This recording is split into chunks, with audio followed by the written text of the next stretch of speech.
Hi, everyone. Today we have Kara Goldin on. She is the founder and CEO of Hint. Hi, Kara. Thanks for joining us today. Hi, thanks for having me.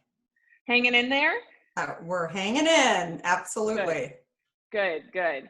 Now, I kind of just want to start off with I'm sure much of our audience has heard of Hint. Most of them know what it is, but for those who don't, can you give us a brief breakdown? What is Hint? Yeah, so I'm actually drinking a peach bottle right now, and Kendall, if you were right here with me, I would offer you one as well. But we are an unsweetened flavored water company. So we started the company almost 15 years ago now on my own realization that I was drinking just a ton of diet soda and I wasn't as healthy as I wanted to be. I sort of aspired to be a water drinker, but I never drank plain water because I thought it was so boring. So when I looked for a flavored water that didn't have sweeteners in it, and Hmm. by sweeteners, I mean not just sugar, but also the diet sweeteners that are Right. in not only these flavored waters that are out there, but also, the vitamin waters and then the diet sodas. And I was shocked that everything had some kind of, diet sweetener in it at that time. It was NutraSweet and Splenda. Today it's stevia. And so I just thought, I just want something with fruit and water. And so today we're the largest independent non-alcoholic beverage in the country that doesn't have a relationship with Coke, Pepsi, Dr. Pepper, or Nestle. We're nationwide in lots of places that many of you shop, including, Target, Whole Foods. We're just now going into Costco nationwide, Walmart Wow. as well. So, yeah, so it's a pretty crazy time. And then in addition to that, and I'm sure we'll get into this, but about 5 years ago, my experience prior to this was actually not in the beverage industry and not in consumer products, but in technology and e-commerce, and where I ran AOL's e-commerce initiative. And so about 5 years ago, we started our own direct-to-consumer business, and we had some small success on Amazon when they were first starting out their grocery business. And then we just thought, well, in addition to that, there's going to be people that are really looking to just order direct from companies that want, the selection of all 20 products, not just what an Amazon or a Target or somebody picks. So we started that, which in the last couple of weeks, we've seen how that has just been incredibly awesome to be able to Yeah. that. So we're not reliant on somebody else's distribution centers to make sure that they're shipping our product out to them. Yeah, and you hit the nail on the head. We are definitely going to dive into that. And I guess this is a great place to start. I wanted to know, how has the current climate that we're in right now, how has it impacted his business? What has been, the biggest change or hit, if there has been a hit? Can you kind of walk us through some of that? Yeah, I mean, I would say that the biggest thing, look, it shocked everybody, right? What has happened in the Yeah. last few weeks. I mean, it's been nutty, but I think the first thing that I noticed when I was going into some of our retailers, I've always, even as the founder and as the CEO, I've, gone into retail stores to make sure, even though we have a, sales team whose role is actually to do that. But what I started realizing when this was really hitting, I guess, about 3 weeks ago, in my area where I live in the Bay Area, I started to see a lot of out of stocks, and people were starting to really stock up on essentials, not just the toilet paper and the soaps, but also water. Yep. And our product is considered water, and it's not just to stores, but also to consumers who, like me, want to drink more water. And so I started seeing a tremendous amount of out of stocks. And so I, started questioning, like, why is our product out of stock, for example, at, Target or some of these other places, or low in stock, not necessarily totally out of stock. And I would personally go in the back room of some of these stores to just see if it was sitting in the back room, because, frankly, that's a whole other piece of this, that if you don't have your own sales team or merchandising team to kind of pull the stuff out of the back room, especially when these stores and retailers get busy, then your stuff does not get out of the back room. So I'm typically like going in the back room and, even as a CEO, pulling cases out and like going and putting them on the shelf and making sure that they're out there just to help our sales team out. But this was happening again and again and again. And when I went back to our sales team and I said, hey, I think there's really a problem that's going on in the system. And I know that some of these retailers are telling us, whether it was Whole Foods or Target or, some of the local stores here in the Bay Area, that they were that they have auto replenishment and that everything's tied. I said something is not working because it's not getting out there fast enough. And so our teams went in to those stores and then went back to our buyers from some of these major retailers, and they said, hey, we're seeing these out of stocks, and I know we're on auto replenishment that's supposed to actually come from the register, in order to restock, but it's just not working. And so, some of the retailers said, no, it is working. And others who were really smart were saying, hey, we're missing sales on our end by not actually putting the stuff back on the shelf. So, they started to look at the supply chain to figure out like what exactly is going on here. And so, a few of them own the fact that like, it's just not getting ordered fast enough and something definitely is wrong, but we don't have time to figure it out right now. So, we said, well, if you guys just want to order direct from us, and then, we're happy to do that even as an interim step until, the supply, the distributors that we're using or you're using to get our product, can get it in stock. And so, I would say that the thing that I learned in that process was, if you are a supplier and you see a problem, go back and have a solution, right? Like we were saying to them, like, we're happy to get a truck and actually get it to you guys. And a lot of those buyers were saying, okay, like, we definitely get you guys through a couple of different distributors, but for some reason they're just really backed up and your stuff is not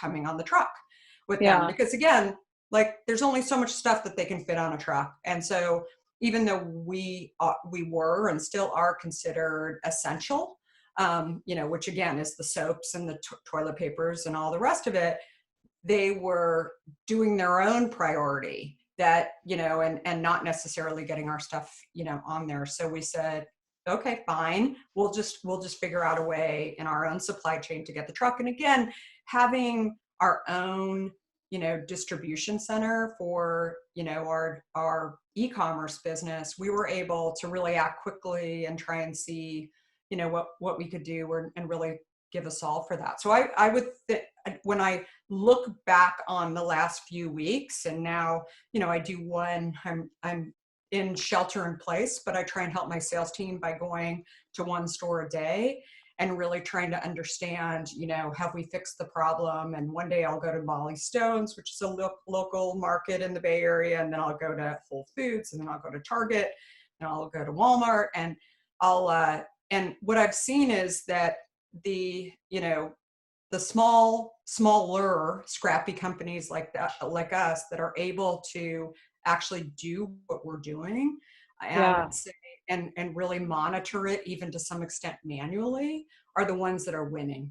And I see so many companies, I mean, especially, in the Bay Area. I even look at like, some of the coffee bean companies that I see. I mean, they're losing shelf space because they're not, keeping up with the supply. And I've even gone back to a few of, those companies that I know, and I've said, hey, I was in this local store and I saw that you're out of stock. And they're like, oh, we're supposed to be on auto replenishment. And I'm like, I know, I'm with you. It's not happening. I'm sure this is going to be the conversation when everything calms down a bit. These big retailers and smallish retailers are going to say, like, what happened here?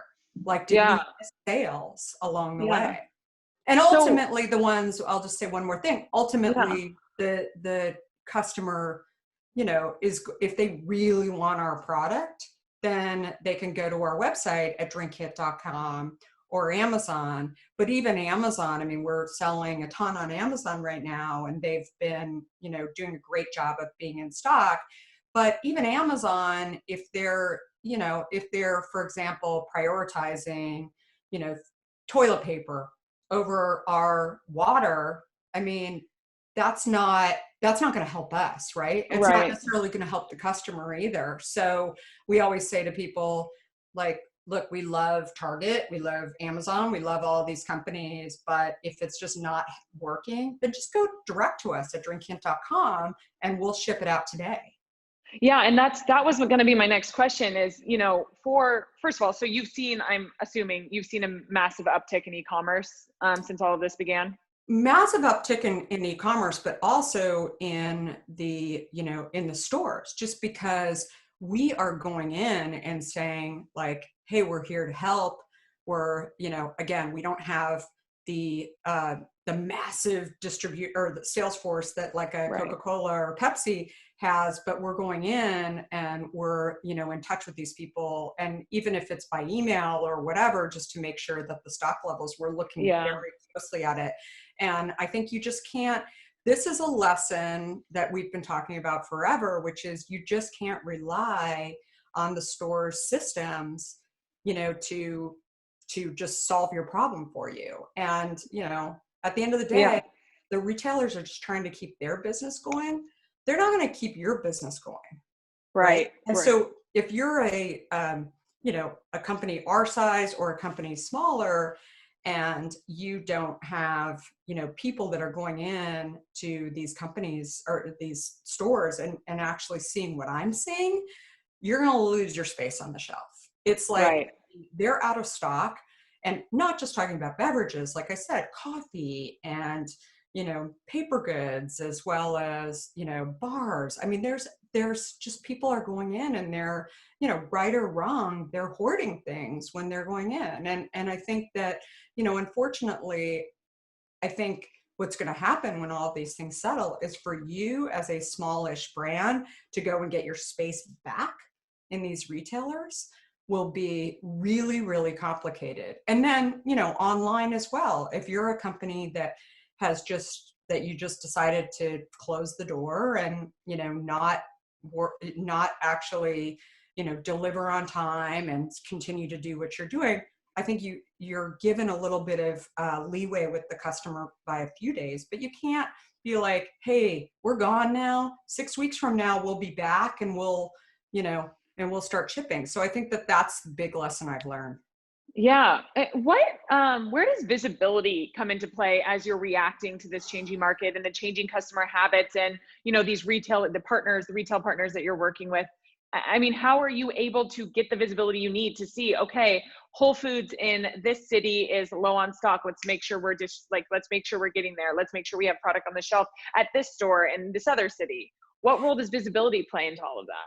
Well, I think depending on how big of a brand you are with these stores, you get access to, some sort of stock information. I mean, we have national deals. We didn't when we were, a $10 million brand. We weren't getting that. Once you're, a few hundred million, then they start to say, okay, fine, we'll give you Hmm. guys some access so you can see it. But frankly, if you're a small brand, I think it's just getting in there and, seeing for yourself and, obviously getting in there as fast as you can. I don't think, for example, I think the world has changed in terms of like sampling teams. I mean, we have an entire group that is focused on sampling our product, and we, quickly shut that down 3 weeks ago because not only for the safety of our employees, but also we just thought there's, who's going to be walking into a store and wanting to sample food or drinks? And I Yeah. mean, I see that now, like I saw it yesterday.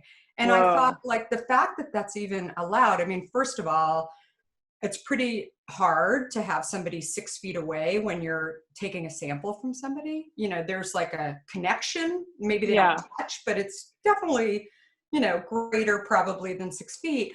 But it's also like not really showing as a brand that you're taking care of your customer or taking care of your customer and taking care of your employees. Like I think like, Yeah.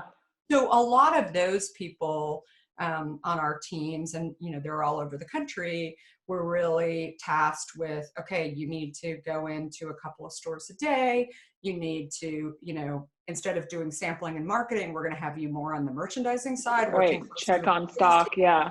so that you can actually be doing this stuff manually. And then also, I mean, we've also pivoted those people towards figuring out in their community where, first responder donations might be really helpful as well. So, I mean, that's not, from a sales perspective necessarily, but it's really, we want to be known as a company, obviously, that is helping. We've helped a lot of people enjoy water, and, Hmm. throughout many things, including the fires in Northern Yeah. California and the, flooding in Houston and New Orleans, et cetera. We've been, there with truckloads and truckloads of water. We're also watching that very carefully and trying to figure out if there's in our communities where we can be helpful as well. But I think like that's really the key thing, that I've seen. And, as I've always said, to my friends who are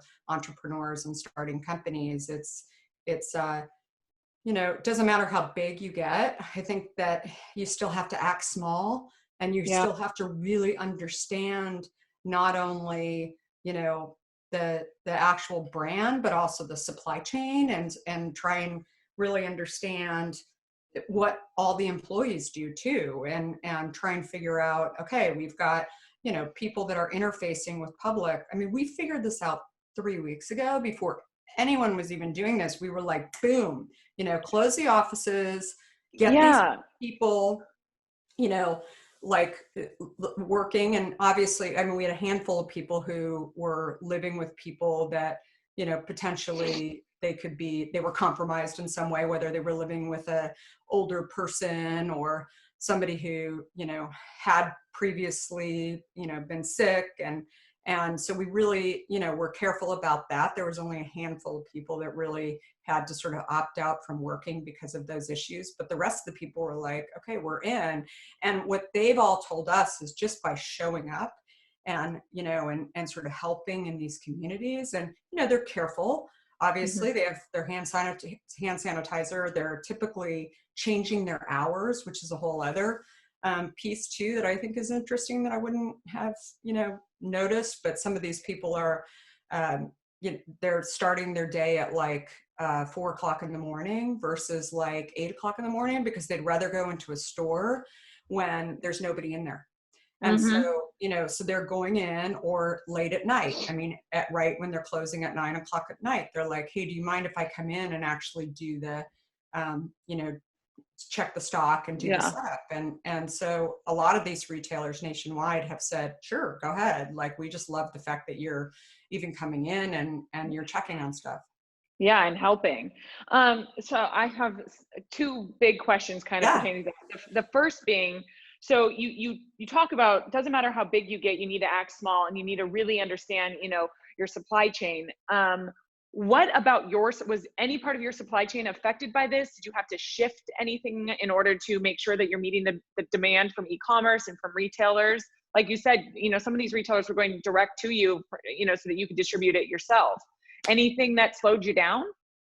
Yeah, I think like well, look, most offices are closed. Right. So our food service business, which goes into offices, which is a significant part of our business, we knew 3 weeks ago that was going to be slowing. We didn't know for how long.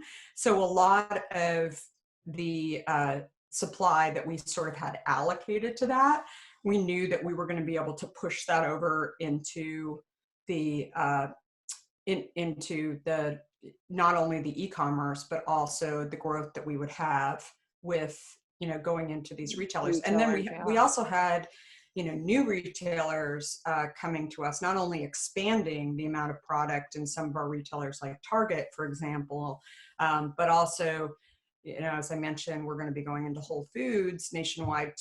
Sorry, not Whole Foods, Costco nationwide. And so Costco reached out to us, and the fact that we do everything in the U.S.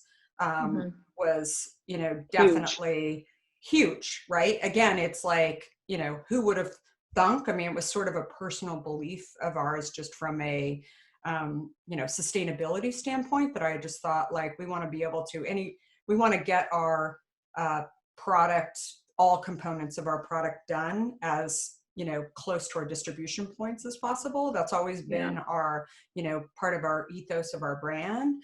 And so a lot of retailers, are seeing too, that if you've got components of your product, or your actual product is coming from, Asia or Europe, then, you just don't know what's going to happen once they're out of stock here in the US. I mean, I'm, pretty sure there's containers sitting Yeah. at ports, right? Like, holding on to some of those things, and not that there's anything wrong with them, but they're just not really clear whether or not they're allowed to release them yet in some cases. And so I think, like, that was a huge component for us. So when these retailers were calling and saying, hey, we've got this huge opportunity for you, we know that you've been doing a little bit regionally, but we really want to turn this on nationally. Do you have everything that you guys do here in the US? I mean, it definitely was like a question that we were like, yes. And Yes. then, and they were like, okay, let's move forward with this. So I think Wow.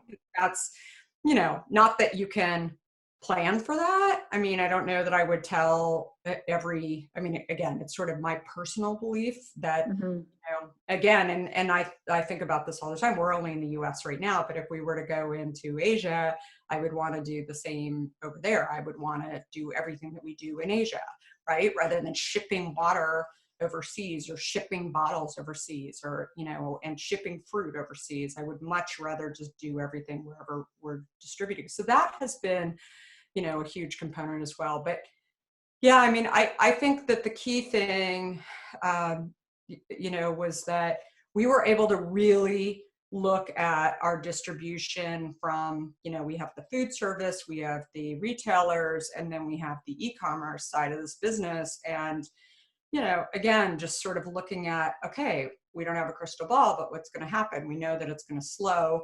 We didn't know how long it was going to slow for food service, and we didn't know how long, we didn't know how long, or, ultimately if it was going to be, a longer term thing. But clearly the fact that we were even saying to a lot of these offices, like, look, we've sort of heard that they're going to, some people are going to start to shut down businesses. Are you sure that you're going to, stock up as much as you're stocking up? And so, I mean, what was interesting, we were actually ahead of many of these offices that were stocking Wow. our product. But again, like, our product has a shelf life of, over a year. So it wasn't, even if they did stock up, it wasn't like, oh, your product is, the product that you're Yeah. going to put in is going to go bad. But still, from a, cost standpoint, we were also, educating and really trying to be helpful in that respect. Yeah, and that brings me to that second big question that I wanted to ask. And you kind of touched on this, like, in terms of, when things started kind of closing, and how you reacted immediately on the cash flow management side of things. Your first set of actions, obviously, you said you shut down the offices right away. You thought of food services and where to use, where to use that inventory elsewhere. Any other big things that you did on the cost management side that you'd provide as advice, or just Yeah. that was unique or interesting? And with that, how have you had to do anything on the workforce side to cut costs?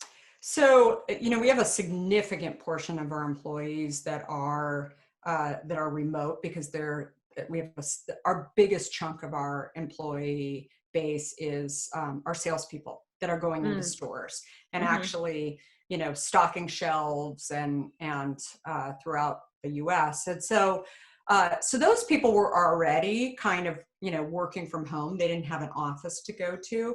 But our supply chain group, which is actually split between our small office in New York and our larger main office that you've been to in San Francisco, we immediately, said, in closing this down, I mean, are you guys going to need anything at home in order to do this? And I mean, everybody has a laptop. Everybody, was pretty self-sufficient in that respect.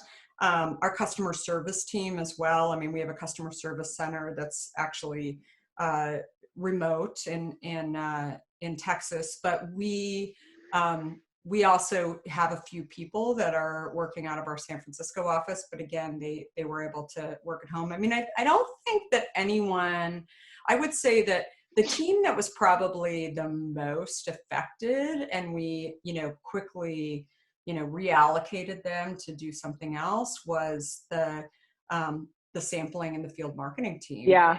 So I think it was just thinking about, what else can they be doing? And Yep. we have somebody who also manages our college campus programs too. And so we reallocated her. She's really managing the college teams. And of course, the college teams, they don't work for us. They're kind of interns, but the college campuses all shut down. So there were a few of these campus reps that were going back to where they lived. And we said, hey, we've got merchandising opportunities, and, would you be interested in taking some of those? And you're going to get paid for doing this back in your community. And so a few people said, yeah, I'd love to do that. I'm going to be working or going to school remotely. And so I would love to be able to do that. So, and then, figuring out also on, just other roles that they could ultimately do in the company. But there was, I don't know, I'd say there were probably 25 people in the company. Okay. We didn't lay anybody off. We don't have plans for laying anybody off. I think everybody really saw that, it's kind of all hands on deck, and we're going to get through this, and, we're going to work with you on this. But Yeah. we didn't see it as as something that we had to say, okay, we better start cutting things. And again, I think the key thing that we did there was really taking a look at what is going on out there, and what problem can we be solving for these retailers. And, and just being proactive too. I mean, even with our Amazon business, I mean, Amazon is pretty on it on, Yeah. inventory levels, et cetera. But I think, even calling Amazon and saying, hey, just a reminder, we're water and we're considered essential. So don't hold our product and put somebody else's shipments in front of us, because that is not how we are 100% considered water, as compared to sort of soda.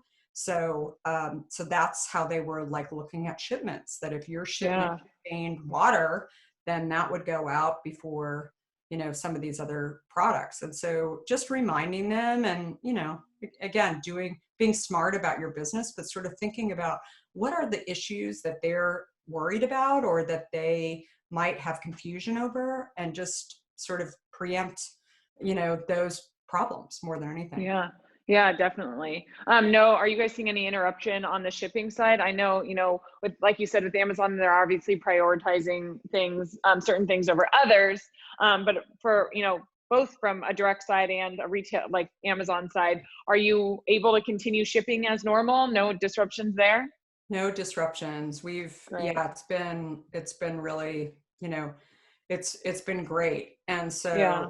so but again, we're looking at the logs closer, and, I think that's the key thing. We've also had, a lot of other companies that, and we've had some trucking companies, for example, that we had never worked with before, who had reached out to us, and we've been trying to help some of those companies, because many of those companies were dealing with apparel and things that, maybe, we're going to, stores like Saks Fifth Avenue or Macy's or whatever, and now they have no shipments. And so Right. they've reached out to us, and we've been trying to help them figure out, and we've done it in more than a few cases where whether it's with us or also getting the word out to our network to say, hey, there's, these people, they have, trucks that can actually take things to people, and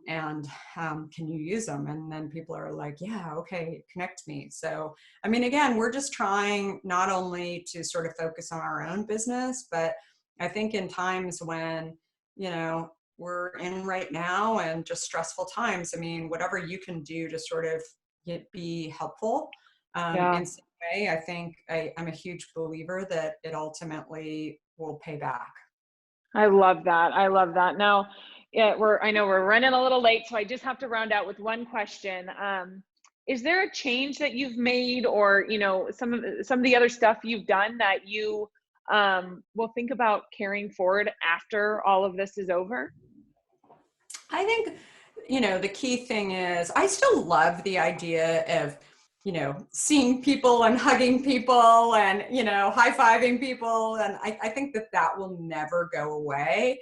But I think actually making sure that people have the tools to be able to do their business, no matter where they are, is so critically important. And not that this is a sales pitch for NetSuite, but I always talk about how NetSuite has really, allowed us to do that as well. And, be able to just sign in and sort of know what's going on from an inventory perspective. And, that just allows us to just be better at our business. And so I think that, when things calm down for people, or if you feel like, you're in sort of a forced lull right now, maybe now's the time to figure out what are those problems that I'm seeing that, I wish my business had, that maybe I didn't know that they had a few weeks ago, and use this time to sort of solve those issues. Is it, looking into, setting up an online business or online capability? Is it, upping my supply chain, visibility? Is it, whatever that is? Because this will pass, and I'm sure it will. But I think everybody, with every sort of challenging time, I believe that, we can all look at how can we just be better, right? Yeah, What would have yeah, been, I mean, that's like life, right? And so I think that that's the key thing that everybody should really, take a look at. If you're, missing out on sales, get into those stores and really understand what is actually happening versus relying on a spreadsheet. Sometimes you have to manually check things still, and, and hmm make sure that they're happening. And then also just, sort of looking at, if you were to take employees and reallocate them to do other things in your company, I mean, do you really need to lay them off? right. I think that's like another piece. And if you're listening to this too, if you're one of those employees that is just sitting there like worried, oh gosh, they're going to cut my job, is there something that you see in the company that is like something that you can be helpful doing? Then tell people, right? Yeah, yep, And tell people like, hey, I don't know if you knew this about me, but I have this experience doing this. I really want to help. How can I do that? And I think that that's critical to any leader right now. yeah. Wow, that's seriously such good advice. I so appreciate you taking the time to hop Yeah, on with us totally. during an incredibly busy time, for you, and a challenging time for everyone. So I appreciate it, Kara, and we look forward to talking to you, as we will certainly do in the future. And just stay safe and stay healthy. Thank you. You too. And good to see you. You too.